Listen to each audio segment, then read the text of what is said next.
Της διαδρομής ξεκινάμε ευθείας τη Μυθικής Τρίβου αριστερά στην Εθνική Αμήνης, παραλία μέχρι στα πράσινα φανάρια προς Θέρμη, μέσα από τη Θέρμη περνάμε όλοι σαν γκρουπ, δεν περνάει κανείς το αυτοκίνητο του Αλιτάρχη, το ελεύθερο είναι έξω από τη Θέρμη, προς πανόραμα, έχει μια γραμμή, όσοι βέβαια υποστηρίζουμε, εγκινήσει θα γίνει το ελεύθερο,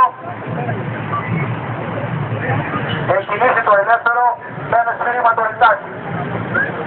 Η διαδρομή που θα ακολουθήσετε θα είναι αυστηρά δεξιά στη διαδρομή στον δρόμο. Υπάρχουν αυτοκίνητα που κινούνται, που κατεβαίνουν, θέλουν να βοηθήσουν και την κίνηση και να βοηθούν και εμείς. Να μην έχουμε κανένα τύχημα. Στο πανόραμα δεξιά στρίβουν για φωτιάτη, όπως είπα τα αυτοκίνητα θα μπουν όσα μπορούν να μπουν, γιατί δεν ξέρουμε πόσα είναι στο γκρουπ. Θα μπουν το σπιτές με τις μηχανές. Θα ρωτάνε αν μπορούν να μπουν.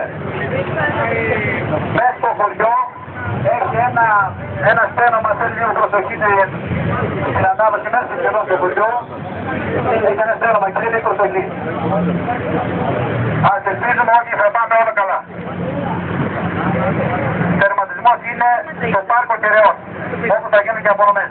Εκεί θα γίνουν και στο τέλος οι κληρώσεις από τα δώρα του χωριού, με κλήρωση πλέον, όχι όπως συνηθίζεται με τους πρώτους.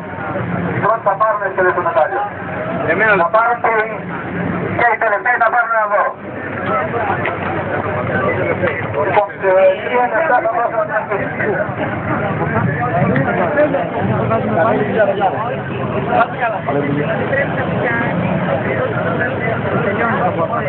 Τελειώνει.